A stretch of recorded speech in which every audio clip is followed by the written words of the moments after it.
I feel like I'm fighting off my depression every single day.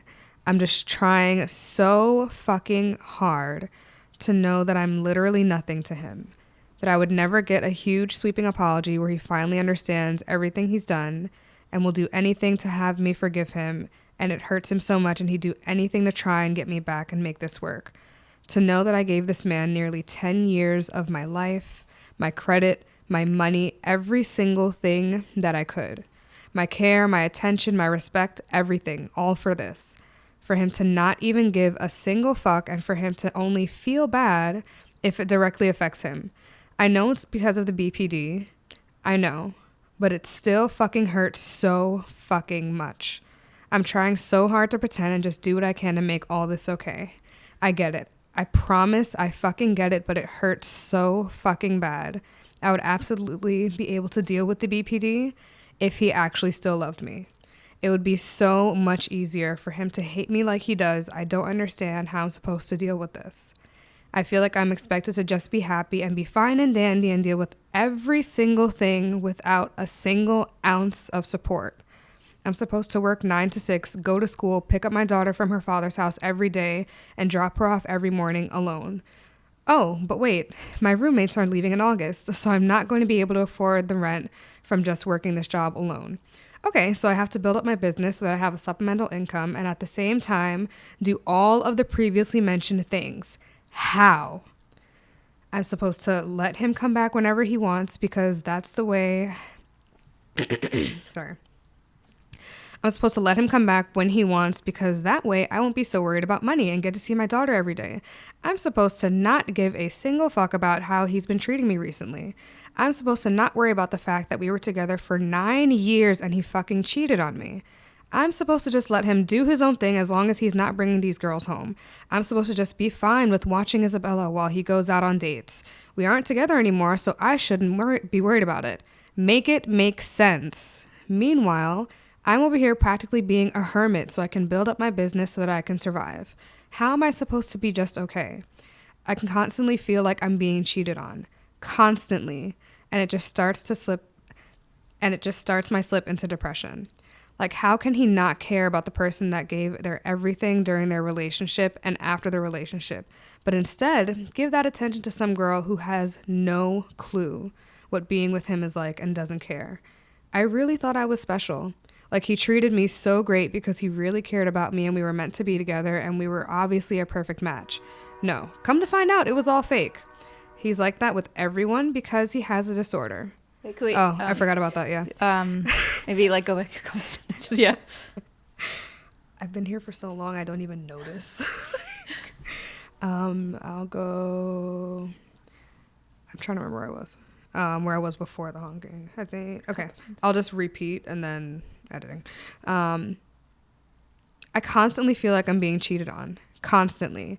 And it just starts to slip into my depression. Like, how can he not care about the person that gave their everything during the relationship and after the relationship, but instead give that attention to some girl who has no fucking clue what being with him is like and doesn't care? I really thought I was special. Like, he treated me so great because he really cared about me and we were meant to be together and we were obviously a perfect match. No.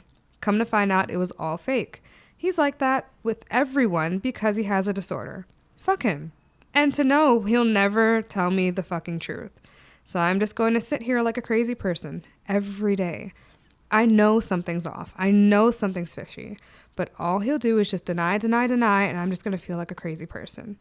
But no, just let him come back whenever he feels like it after having me go through all this shit and let him go around talking to other girls.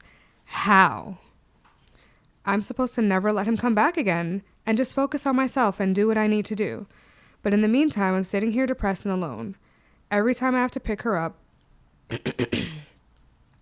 I literally have to hold... Oh, okay. Every time I have to pick her up, I literally have to hold in my crying so that I don't end up crying in public. Now that she doesn't have her own bed over there, I have to fucking sleep train her all over again, alone. I feel like I'm battling depression and overwhelm every single day, alone. But no, I'm just supposed to be fine and just keep pushing forward. I feel like I'm going closer and closer to a crash, and no one is going to be there to help me when it happens. How did it feel reading that? It was like, I can picture exactly where I was. I pictured exactly everything that was happening, and it's weird to say because this was written a year ago, and I just felt like there were no answers. And now seeing where I am a year later, I'm just like, I would have never been able to imagine that I would actually be stable a year from now. Tell me what you were doing while you were with him. You said it was a 2-income household. So what was he doing? What were you doing? And then what's been the transition since then? Yeah, so at the time that I wrote this, I was working I was working at a radiology office, and I was hating every single moment of it. And I was really trying to understand the fact that now it's on me to have to really make a 2-income household into just one income, and doing it in a way that I wanted to, which was being a coach and building my business that way. But also understanding like I have to be a businesswoman. I have to do all of these things. And I just wasn't mentally prepared for that. And he was working in a restaurant, but a really fancy restaurant. So he got paid way more than I did. He pretty much handled all of the bills when we were together. I just helped out with groceries because that's really all I could do. And so when he left, it was just like this huge hit. Like he was still paying the rent. So that was awesome. But everything else was then on me. And I mean, what you touch upon is something really important, which is like financial dependence, especially in a relationship where a woman might not be educated about what bills are being paid or where the money is even held. What was that process like? When you said you had this hit, what was your first step and what were you thinking? Yeah, it was crazy. I knew that, okay, the scary bill, the rent would be like taken care of, but then I didn't know how to then budget for 2 people in terms of like food and in terms of toiletries, like regular everyday things that we learn how to do as an individual. Now I'm like, okay, I have to learn how to do it just for me and my daughter, and just enough so that I'm not overbuying food or like underbuying toiletries, or like even just very simple things like that. It felt like it was too hard to be able to keep up with on the daily. And then of course like back end adult stuff like debt and transportation and all that other nonsense, that it felt like it was easier when I had someone else on the side. Like, hey, can you just send me $30 for a MetroCard because I paid an extra bill or I forgot to do it, whatever. Now it's like, no, girl, you have to be extremely organized. You have to make sure everything is done to the T because it's just you. And when he left, so it was just you and your daughter, and did he take any responsibility for that? Yeah, so at least with like caring for her, that was something that I know so many women do not have. So he really like took responsibility, and like he had her most of like half and half is how we split it at the time. So at least that. But when it comes to like having my own household and even like things like cleaning, like now I have to figure out how to clean my room, her room, and like keep up the household as one person, whereas I had someone who I would split those things with. Walk me through just the experience of, well, you were with him for 10 years. Like, at what point did you really crack? Like, what was that last straw that broke the camel's back? Yeah, it's so interesting. Like when I really think about it, I feel like that straw was like halfway broken right before I became pregnant. I was realizing that I was in a relationship where I was doing everything. And I was getting really, really frustrated. And it's something that I was speaking to someone else about the other day, of like how we as women tend to minimize some of the struggles that other women go through. And like I would tell my friends like, yo, he doesn't even do the laundry. I have to do the laundry by myself. I have to do everything by myself, or I have to text him 20 times a day to make sure he does it. And they're like, so you're really going to break up with him because he's not like keeping up his end of the chores? And I'm like, I think so. Like, I'm not happy. And then I got pregnant, and I was just like, okay, maybe this would be the way for him to step up as a person, like seeing that there's a child involved, like you need to like you have to do things. That didn't happen though. I was pregnant. I was doing everything alone. I was also in college at the time, and I was like going to school, going to work. We were moving, so I was doing all of the moving stuff, looking at apartments, all that by myself, buying baby stuff, all that by myself. Then when she was born, like it took such a strain on the relationship because there were then even more responsibilities. So then I became a person who was like super naggy, not that great to be around. But then he, on the other hand, wasn't really holding up his bargain. Right. So then it got to a point where we were just not happy at all. And I think what really like broke it for me was I had suggested like, oh, we should go to couples therapy, blah, blah, blah. And he's like, oh, no, I don't believe in that. And I'm just like, okay, whatever. And then a week later, I found out that for the last 3 months of our relationship, he had been cheating. And I was just like, okay, well, that's the end of that. And I just made the decision, like, even though I don't know what the hell I'm doing, I don't have the money to like support me and my daughter by myself, I'm not gonna sit here in a relationship with someone who is doing that to me and doesn't really seem to care. But what's crazy is that right before I wrote this post, this journal entry, a month before, we found out that he actually has borderline personality disorder. So that really answered every single question that we had or every single problem that we had in the relationship, but it still didn't make everything okay.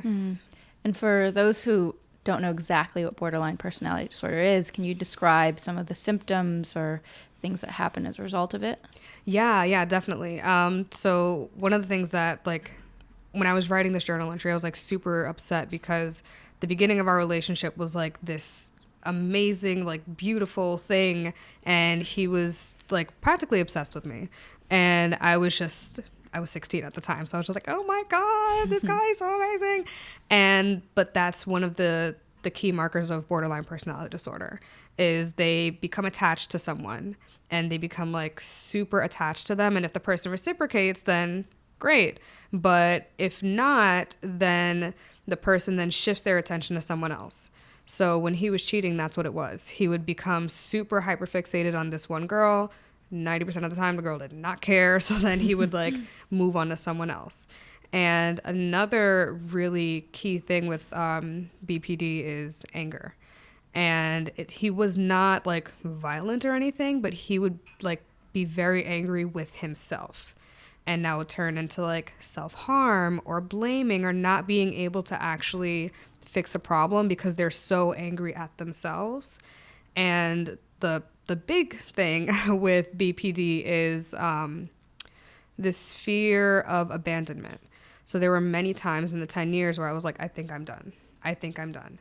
And he would fight for me to stay. And it was because of his fear of being abandoned by me. Well, what causes BPD?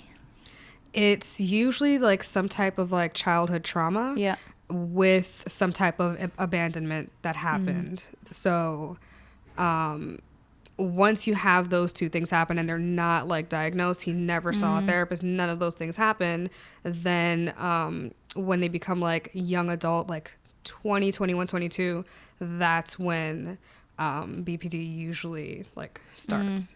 Because the thing that I think about, because even as you're reading your journal, was you're like, I know he has this, he has BPD, and I know he has this, but it doesn't excuse him for this other stuff. And I think even as you're describing it, it's untreated trauma from being abandoned or from anything else. Does that mean there's a disorder? Because I almost feel like sometimes labels, they're like, oh yeah, this is just like, that's just a thing and we can excuse him for his behavior. Right. But in reality, it's like, it's just it's not even untreated. It's like unfaced. Like he hadn't faced that. And if he does, like there's no more disorder. Like obviously you got to unravel that, take time, talk to people, therapy, who knows what. But I think, it's like, as you're reading, I was like, there is no excuse, right? Yeah, exactly. And that's what's so difficult with labeling, because it depends on the person who's being labeled, is what I really believe. Like, there are some people who, like, they'll get a diagnosis for whatever and they won't do anything with it. They'll excuse all of their actions by saying, oh, well, I have this. Oh, well, I have that. But then there's other people who take that label and they're like, now that I know what's going on, I'm going to fix it because this is exactly what's going on with me. I understand what my triggers are now. Now I'm going to seek help so that I don't have to worry about this specific thing anymore. And that's what it seems like is, you know, been causing problems and whatever it is. But it's really about taking that label and using that to help you become a better person. But a lot of people don't do that. And it sucks for other people who are on the other side. It's like, do we excuse this person because they have whatever it is that they have, or do we hold them accountable? It comes like a really gray area. And speaking of labels, I know one of the labels that you hold dearly is mom, right? You're a mother to your daughter. Yeah. And there was as you were talking, it's very clear that, you know, she's someone really important to you and that you've given up a lot. How do you think about that label in your life? It's one that I feel like it drives me a lot. It really, like, whenever I think of like my goals for myself or my goals for my life, that label is always there. It's like, okay, I would like to move out, but Mom, I want to move out in a place where she has amazing schooling nearby and it's a 2-bedroom apartment and like she can, it encapsulates all of my decisions. And it's something that I feel like hold a lot of responsibility, not just to make sure she's like alive every single day. That's like part of our job, but it's also about like, is she becoming a good person? And I feel like I really hold that responsibility of like making sure she is developing into a smart, independent person who has no problem talking about her feelings and is really developing correctly or in a way that is good for her. And I feel like the title of mom really holds that for me. Did you feel any resentment, especially as the breakup was happening, almost that you had to do this, right? There's no choice. You have the label now. Yes. Yeah. That was huge. That was really huge. I really felt like, okay, well, something I told myself a lot was I didn't ask for this. Like, I didn't ask to be a single mom. I didn't ask to like have this be my life. And I was young when I had her. Well, not super young, but I was 23 when I had her. And young enough to still not really know what the hell I'm doing, but old enough to be able to be like, okay, like I can make it work. But I had the idea of I can make it work when I had someone else helping me. So after the breakup, that's where like all that sort of resentment and feeling like I've lost something. And not just like I've lost my partner, but like I've lost this life that I thought that I could have as being a mom. And how has that changed now? That it's insane how much that's changed. I've really been able to figure out a way of balancing myself as a person, also being a mom, and not just making it so that 24/7 I'm a mom. I make sure that I do things that make myself happy. I make sure that I'm doing things that will, of course, make her happy too, but not something that I hate to make her happy. Like, even something as simple as, like, when I was buying her Christmas gifts, I was like, I'm only getting her stuff that I would like to play with her, not, like, things that I feel like I'm going to force myself. Like, I'm really focused on making myself happy first. And when did that shift start? That really started, I want to say, about 6 months ago, where I realized, like, this is my life now, and I'm not going to sit here and just be upset all the time. Like, he's clearly out there living his life, and I'm not going to just sit here and be angry all the time because it affects my daughter, and it affects the time that I have with my daughter. And it's just, it doesn't get me anywhere. And for me to be able to build this business and to live this life that I feel like will make me happy, I need to focus on myself first so that I do have the inspiration and the creativity to be able to do what it is that I want to do. And now you're a coach. Do you work specifically with single moms or women who have gone through similar things as you have, or is it all over? I work with moms in general, but I like to work with moms who are feeling that sense of overwhelm and who feel like this overwhelming sense of mom guilt that I feel like a lot of moms go through, of just like feeling like they have to be with their kid 24/7 or else they're not a good mom, or they have to, or every single step that they take has to do with their child. Or even like this one woman I was talking to one time, she was like, how like, oh yeah, I'm reading this book. I'm like, oh okay. I like gave her a book recommendation. She's like, oh no, I can, like, right now I don't have time for that. I'm only reading books about potty training. And I'm like, are you, like, girl, like, it's like you have to learn how to be you first, and that those are the type of moms that I really like to coach. What is the like the first thing that happens as you help them shift their perspective? Because it seems like mom guilt, I'm not a mom, but that a lot of moms go through that, especially early on when their kids are young. What's the first thing that you have them actually do to start shifting that perspective? The first thing that I really have them do is like pay attention to their language. And what I mean by that is a lot of times, like, we say to ourselves, I have to do this. I have to. But when you say have to, you don't allow yourself any sort of flexibility. But if you shift it to I want to, then you're allowing yourself to then maybe make a tweak. Or if you can't do the thing, you're more forgiving of yourself than, oh, I had to do this and I didn't do it. Like, even for right now, my daughter's in daycare. And I had always told myself, like, I want to be active in her schooling. I want to make sure that I can be as active as possible. And they had sent us like this schedule, like, oh, if any parents want to come in to like do some activities with the kids, like read a book or do show and tell, whatever. And I read the schedule and I was like, none of those times work for me. And at first I was like, oh my God, like, it's going to be terrible. I can't believe I can't go. And then I would like had to shift it as like, well, I mean, she's not going to know that I'm not going to go. Like, she's 3, she doesn't care. And this was just something that I wanted to do. And I can't do that right now, and it's fine. Versus other parents are just like, I have to do this. I'm going to take the day off and I'm going to do all these things. And it's like, girl, calm down. So even just like shifting that one phrase in your life allows you to then be more flexible and release a little bit of that guilt. I worked with a few women. They're going through currently the Glow Self-Love Challenge. So it's 21 days of self-love. And one of the women noticed that even though she felt like she was quite grateful for her body, that in a space where she was with certain people, that she would always overgive, right? And she would think about herself last and would feel almost like selfish, prioritizing herself. And I was like, well, that's just societal programming, right? When you think about where does mom guilt come from? Where does just guilt over self-care or prioritizing yourself come from? And it's just that we've been taught to be people pleasers. We've been taught to be the supporters of the men in our lives, of our families.